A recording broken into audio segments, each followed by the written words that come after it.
Ao vivo pela internet, vamos falar sobre a demarcação das terras indígenas aqui no estado do Piauí. Sobre esse assunto, eu vou conversar com o consultor do Banco Mundial, Richard Tossiano. Tudo bem, Richard? Seja muito bem-vindo. Boa tarde.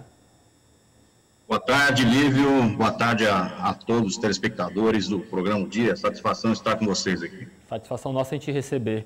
Richard, fala pra gente como é que está a situação das terras indígenas aqui no estado do Piauí. Você, como consultor do Banco Mundial, realmente também tem essa preocupação de acompanhar essa situação, esse desenvolvimento de garantia de direitos em nosso estado. Atualmente, como é que nós estamos sobre esse assunto?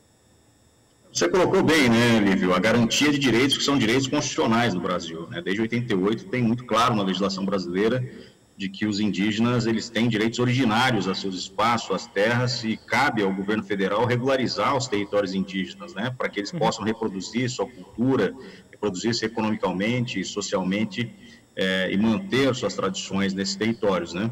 E o Piauí vinha sofrendo há muitas décadas, durante muitas décadas, com a ausência, né, de inclusive o escritório da FUNAI aqui, que permitisse avançar com esse processo de identificação, estudo, delimitação e homologação dessas terras indígenas, em que pese tenhamos no estado do Piauí demanda, né, para regularizar essas terras. E o governo do estado, o governador Wellington Dias, junto com o desembargador Hilo de Almeida e também o desembargador Ricardo Gentil, que iniciou um processo, tomaram uma decisão importante, pioneira no país, ousada positivamente, de enfrentar essa questão e resolver essa demanda a partir da construção no estado de uma nova lei, né, que permita a regularização dessas comunidades, mas não só das comunidades, uma lei que foi construída de forma inédita no país, com participação de todas as instituições envolvidas com esse tema, públicas e privadas, movimentos sociais, entidades de classe. E essa lei permitiu, então, a partir dessa metodologia de construção participativa e transparente, que todos os atores que têm direito legítimo de acesso à terra fossem contemplados, né, a partir da lei e a partir, naturalmente, dessa construção que foi feita de forma participativa, né? Produtores rurais, sejam grandes ou pequenos, comunidades tradicionais, foram contempladas nesse novo marco legislativo aqui do estado.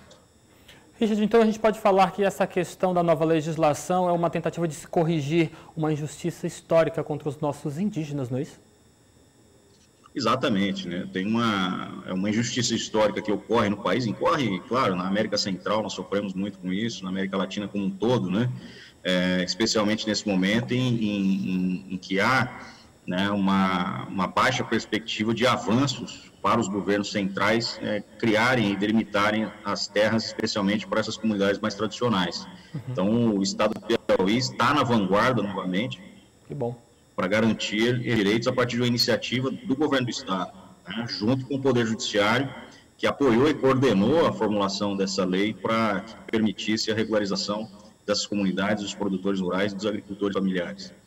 Nos chegou também a informação que você esteve fazendo algumas visitas em loco, em especial lá no município de Queimada Nova, aqui no estado do interior do estado do Piauí. O que você constatou indo em loco, sentindo realmente na pele a realidade dos nossos indígenas e, é claro, dessa falta de regularização fundiária que fazia parte do nosso passado? Porque, com certeza, e é o nosso desejo que esta realidade fique no passado, que agora se abram as portas para um futuro melhor para eles.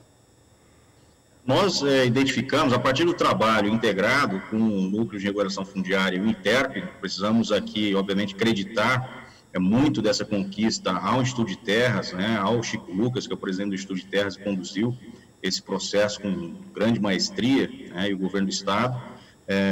O desembargador Hilo de Almeida decidiu conhecer essa realidade de perto, fazendo audiências públicas em todos os polos de desenvolvimento do estado do Piauí para ter um diálogo mais próximo com a sociedade. Em algumas missões nós visitamos algumas comunidades, né?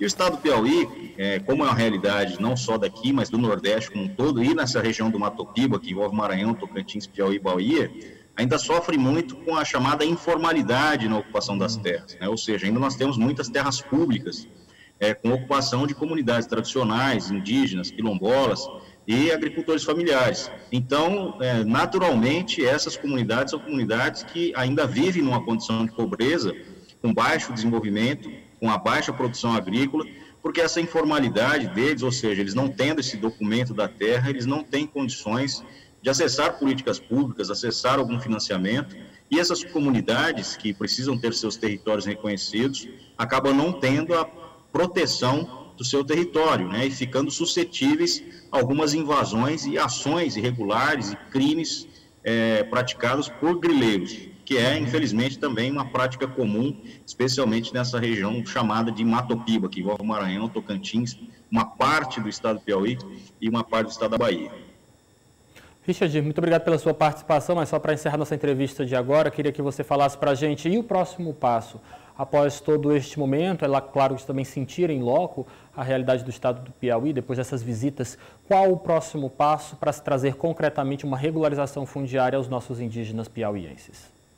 O Estado ele está autorizado pela própria lei em avançar com o processo, que o INTERP já iniciou, inclusive, e o Núcleo de Regularização Fundiária da Corregedoria Geral de Justiça também está atuando nesse processo de identificação das comunidades em campo, né, e criando uma plataforma de identificação dessas comunidades. Então, o passo fundamental, primeiro, é esse, é o Estado ter clareza do uso e ocupação do seu território, identificando as comunidades, identificando os produtores rurais, os agricultores que estão nessa condição também de vulnerabilidade, esperando a regularização fundiária.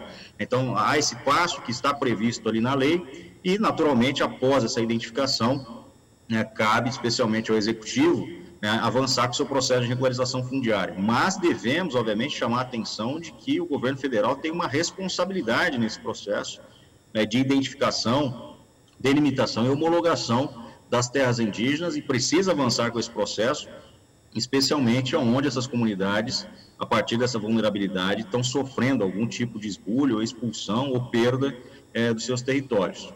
Ok. Muito obrigado pela sua participação, uma excelente tarde a você e até uma próxima oportunidade. Eu agradeço a oportunidade, Lívio, agradeço a oportunidade de falar com vocês, agradeço aos espectadores que estão participando do programa nesse momento. Ok, obrigado, boa tarde para você mais uma vez.